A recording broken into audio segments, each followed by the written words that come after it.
클릭해 주셔서 감사합니다. 사마이알TV 서재입니다. 보시기 전에 구독 눌러주시고 보시면 추천을 넣어주시면 감사합니다. 오늘 리뷰할 책은 오늘의 날짜는 2022년 6월 2일 목요일입니다. 사마이알 서재 168번째 표시해놔야죠. 168.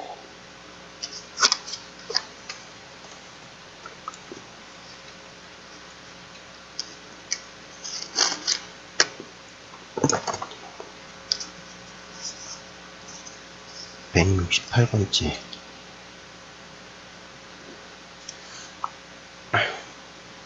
기업 처벌과 미래의 형법. 김성돈 지음, 성균관대 출판부. 나온 날짜가 2018년 2월 20일에 나왔습니다. 가격은 3만원입니다. 좋은 책 출간해주신 김성돈 교수님과 성균관대 출판부 지휘배랑 모두에게 감사의 마음을 전합니다. 전에 사두고 차분하게 조금씩 읽다가 최근 다시 빠르고 차분하게 2회도 리뷰 시작합니다. 이 책을 읽게 된 계기는 기업을 처벌해야 하는가, 기업 범죄 혹은 기업 관련 범죄에 관련한 문제가 많은데 현재 우리 사회는 어떻게 대응하고 있는가, 학계에서는 어떻게 미래를 준비하고 있는가 궁금해서입니다. 좋은 책 출간해주신 김성돈 교수님과 성균관대 출판부 지휘회랑 모두의 감사의 마음을 전합니다. 이 책의 장점 혹은 강점은 매우 많습니다. 하나씩 이야기해보자면 3-1 논리적 순서에 따라 논지를 설파하십니다.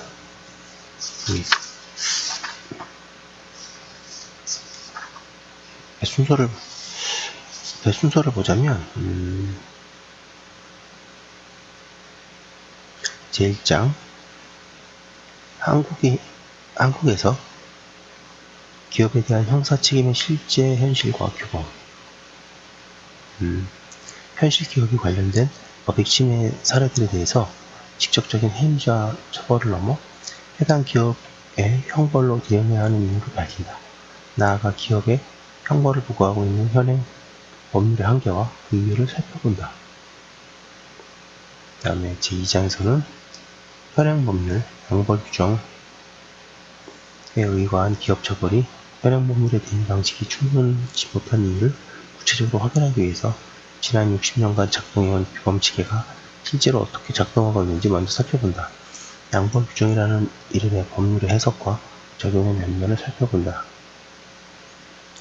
제3장에서 기업의 형사 책임을 인정하는 형벌 체계의 문제점과 한계, 기업의 형벌을 부과하고 있는 현행 법률에 대한 묘사를 기초로 이 법률이 어떤 문제점과 한계를 내포하고 있는지를 집중적으로 파헤친다.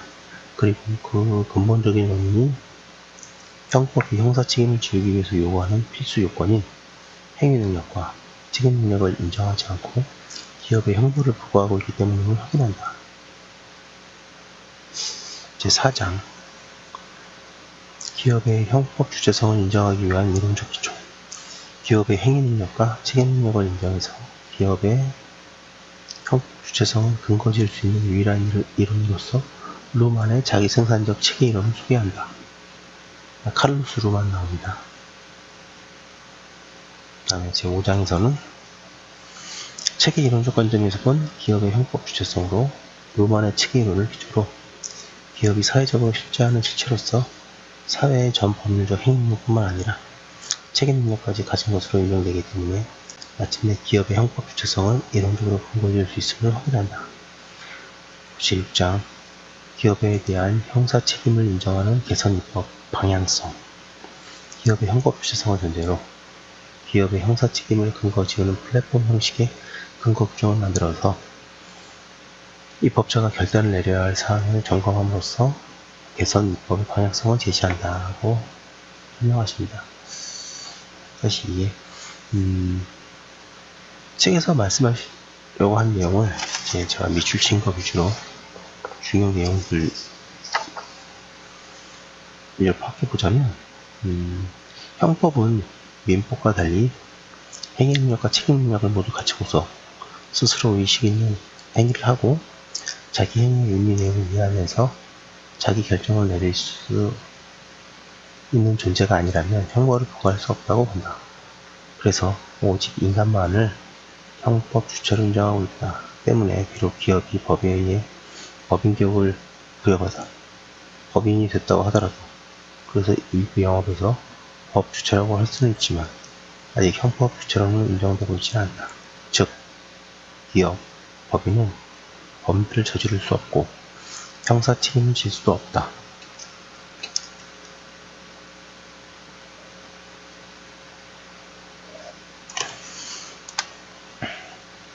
우리나라의 양벌주를 비롯해 지금까지 기업을 형법 주체로 인정하는 것을 근거 지으려는 모든 이론적 시도들은 사실상 실패했다고 봐도 좋다. 그러나 사회경제적 단위로서 기업의 역할은 날로 커지고 있다. 신문의 경쟁원을 펼쳐보라.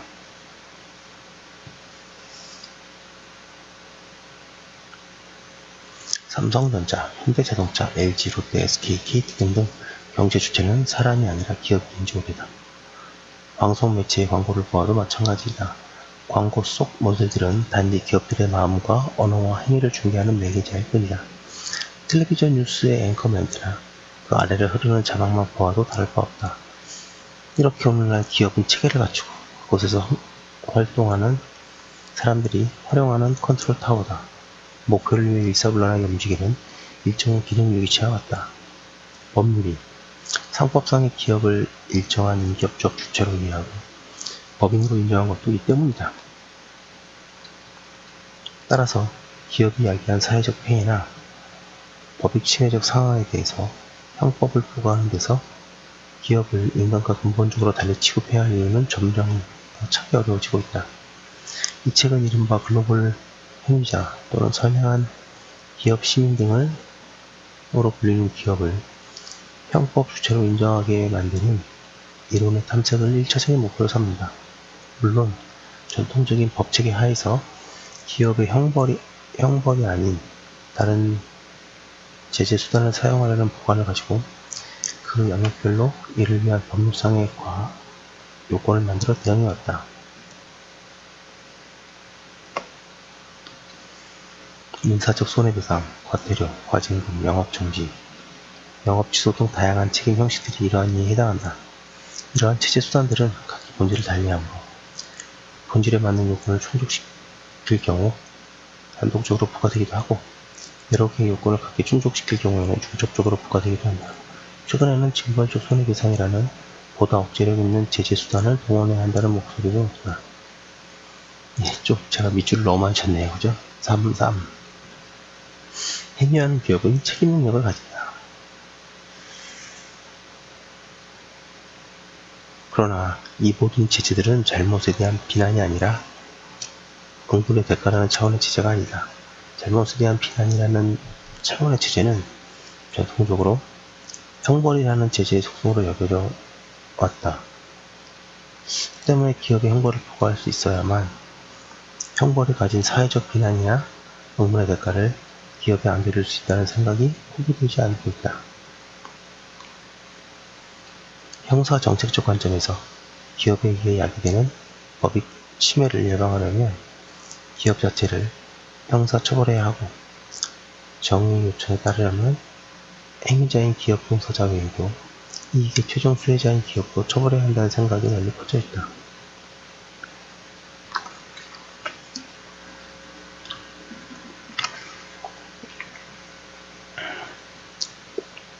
이러한 생각을 관철시키려면 어떻게 해야 하는가?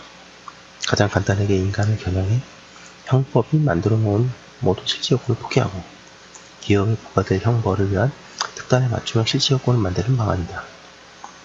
이는 인간 형법과 다른 이른바 기업 형법이라는 제2의 형법전을 만드는 방안인 것이다. 하지만 기업을 위한 특단의 실체 요건 역시 여전히 그 법 효과가 형벌인 한 그 형벌을 부과하기 위한 질적 요건을 먼저 충족시켜야 한다. 그 질적 요건은 기업도 스스로 잘못된 행위를 할 수 있고 그 잘못된 행위에 대한 비난을 받을 수 있는 질적 자격이 전제되어야 하는 것이다. 영입국의 모든 국가에서 기업에 대한 형사 처벌을 인정하고 있음에도 불구하고 정작 시행하지 못하고 또한 유럽 내에서 기업에 대한 형사 처벌을 거부하고 있는 유일한 국가인 독일 형법자들이 기업에 대해 질서위반법을 부과하는 데 만족하면서 이론적으로는 보안 처분까지만 가능한 것을 보면서도 형벌 부과 가능성을 여전히 차단하고 있는 이유도 바로 이와 같은 전제 때문이다.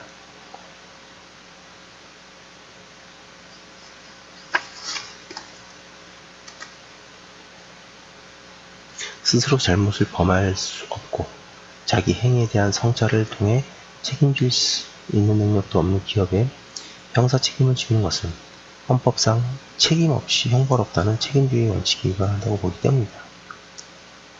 인간의 형벌을 부과하기 위해 행위와 책임이라는 실제 요건을 요구하면서도 기업에 대해서는 행위 능력과 책임 능력조차 요구하지 않는 것은 형법 앞에 인간과 법인을 차등하고 있다는 의미에서 헌법상의 평등 원칙에 대한 위반이라는 생각도 저변에 깔려있다. 34.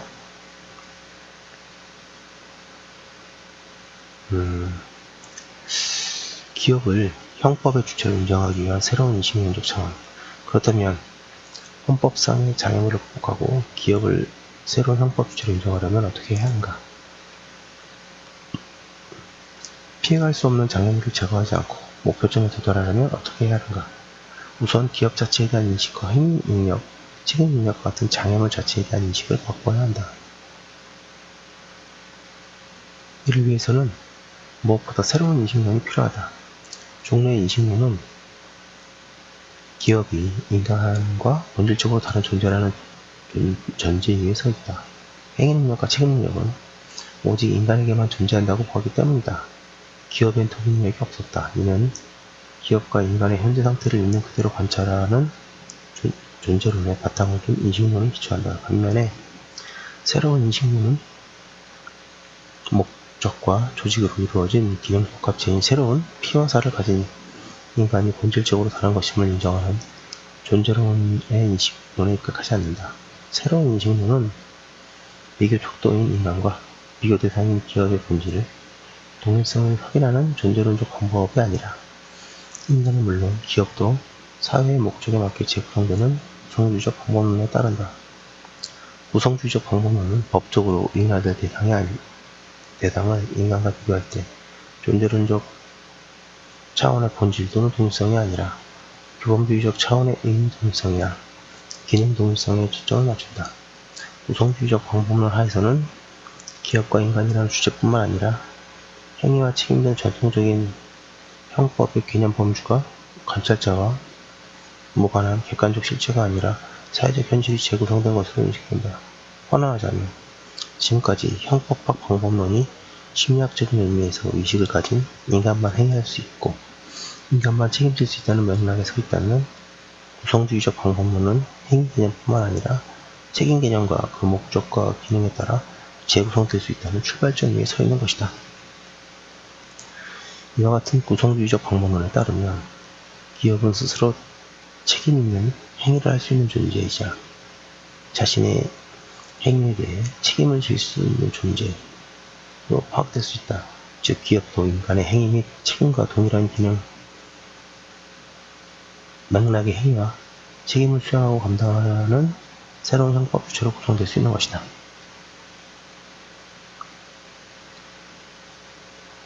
또한 기업에 대한 형사 책임을 지우기 위한 질적 요건도 재구성할 수 있고 나아가 새로운 형법 주체인 기업에 대해서 형사 책임을 인정할 수 있는 이론적 근거도 마련할 수 있다. 다시 말해서 인간에 대한 형벌 부과 요건인 행위 및 책임과는 내용적으로 동일하진 않지만 기능적인 동일성이 인정되는 기업 자체의 행위와 책임이 구성될 수 있다면 기업에 대한 형벌 부과의 이론적 근거를 마련할 수 있으며 또한 이를 기초로 기업에 대한 형사 책임을 인정하는 예상기법을 규범화하는 길도 열려지게 되는 것이다. 네, 길죠. 계속 참고해 보겠습니다. 3-5 니클라스 루만의 체계이론과 작동적 구성주의를 원용해 미래 형법을 설계한다. 이 책은 기업을 형법의 주체로 인정하는 미래의 형법을 설계하고 이를 이론적으로 근거지기 위해서 루만의 체계 이론과 그 이론의 출발점에서 삼고 있는 작동적 구성주의라는 새로운 인식론 기반을 삼았다. 루만의 체계 이론을 적용해보면 19세기 이후에 법인의 제설과 법인 실제설로 박제된 채 기업을 단순한 계약의 망으로 보거나 기업 대표자든 기업의 행위를 기업 자체의 행위로 보거나 하는 동일시 이론을 원용할 뿐 기업 법인 본질론의 이론적 고착 상태를 타개해 나갈 수 있다. 루만의 이론에 따르면 기업은 자기 생산적인 사회적 체계로 분리될 수 있거나 조직화된 집단으로서의 사회적 기능 수행자인 개인의 행위와 순환적으로 결합되고 독자적으로 수행하는 단체 행위로서 구성될 수 있기 때문이다. 이에 따르면 기업 행위의 독자적인 사회적 역동성이 인정되기 때문에 기업 행위가 기업 종사자의 개인의 행위로 환원되는 방법론적 개인주의의 한계도 보호될 수 있다. 또한 사회적 체계는 인간을 그 구성 요소로 가지지 않고 인간을 체계의 한계에 불과한 것으로 보기 때문에 기업의 기능 수행자인 개인은 기업을 구성하는 요소가 아니라 기업의 한계, 전제 조건으로 파악됩니다. 결국 기업을 구성된 개인의 총합과 구성된 단체이고 설정함으로써 개인을 전체를 위한 수단으로 전락시키는 조직주의적 집단주의와 거리를 둘 수 있다. 좀 길지만 계속 참고해보겠습니다. 3-6에 국가폭력과 미래형법, 인공지능과 형법의 미래로 이어지며 형법 주체의 변화를 추적하게 될 3부작의 첫 타이틀이고 이렇게 루만의 체계 이론의 털을 잡아 형법뿐만 아니라 기업도 자기 생산적인 사회적 체계를 보는 이 책은 기업을 사람, 자연인과 나란히 새로운 형법의 주체로 인정하기 위한 이론적 기초를 제시한다. 특히 전통적인 형법이 형벌 부과를 위해 인정한 행위와 책임과 같은 도그마틱 요건을 작동적 구성주의적 관점에서 재해석하여 기업도 사람과 같이 행위 능력과 책임 능력을 가질 수 있는 존재임을 분명한다. 이러한 관점에서 인식의 지평을 점차 넓혀가다 보니 일자는 최근 주체 확장을 향해 진화해가는 자기 생산적 체계인 형법에 편입된 새로운 주체들이 꼭 기업에만 국한되지 않는다는 생각이다. 새로운 기본권을 보호해야 할 헌법적 의무를 가졌으면서도 오히려 공권력을 동원해 그 의무를 위반함으로써 폭력을 자행하는 국가나 그 학습 능력과 적응 능력을 가지고 자율적으로 작동해 점점 인간의 통제를 벗어나고 있는 인공지능 로봇도 형법의 안경 너머로부터 새로운 형법제로 등극할 가능성이 있는 후보군으로 분류된다. 때문에 이 책 기업 처벌과 미래 형법은 국가폭력과 미래 형법 그리고 인공지능과 형법의 미래로 이어져야 할 연작 가운데 첫 번째 타이틀로에 해당한다. 대로 이 책의 단점 혹은 약점은 없습니다. 차후 추가 출간을 기대해봅니다. 다만 4-1에 이제 각주가 아니라 미주 뒷부분에 달아놓으셔가지고 왔다 갔다 하면서 보는데 조금 불편하네요. 4-2 일부 글자가 조금 작아서 눈이 아픕니다. 4-3 외국에 의해 잘 봤고요. 혹시 이 땅의 고전 혹은 실학사상 등에서 해법을 찾을 수 있지 않을까 하고 참고 정도는 해주셨으면 감사할 것이라고 생각합니다. 물론 이러함에도 불구하고 이 책과 저자에 대한 존경심에는 변화가 없습니다. 이번에 이 책을 추천합니다. 기업 처벌과 관련해서 찬성 반대하시는 분, 미래 형법에 관심 있으신 분, 그리고 형법 석박사 과정이신 분 모두에게 추천합니다. 6번에 제 방송을 봐주셔서 감사합니다. 저도 많은 힘을 얻습니다. 더욱 좋은 방송 만들어 가보겠습니다. 좋은 아이디어나 건설적인 비판은 이제 아래 남겨주시거나 이메일로 보내주시면 적극 참고하겠습니다. 저는 댓글을 모두 읽고 답을 달고 있습니다. 7번에 이 내용을 주변 분들과 공유해 주시면 감사합니다. 퍼가셔도 좋고요. 출처는 꼭 사마야를 하고 남겨주시고요. 여러분들이 공유해 주시면 좋은 책 소개는 사마야를 하겠습니다. 여러분과 동반 성장하고 싶은 사마야를 구독과 좋아요는 무료입니다. 읽기 전에 구독을 읽고 나서 좋아요를 눌러주시면 감사합니다. 감사합니다. 오늘은 서재 제168번 기업 처벌과 미래 형법을 리뷰해 보았습니다. 감사합니다.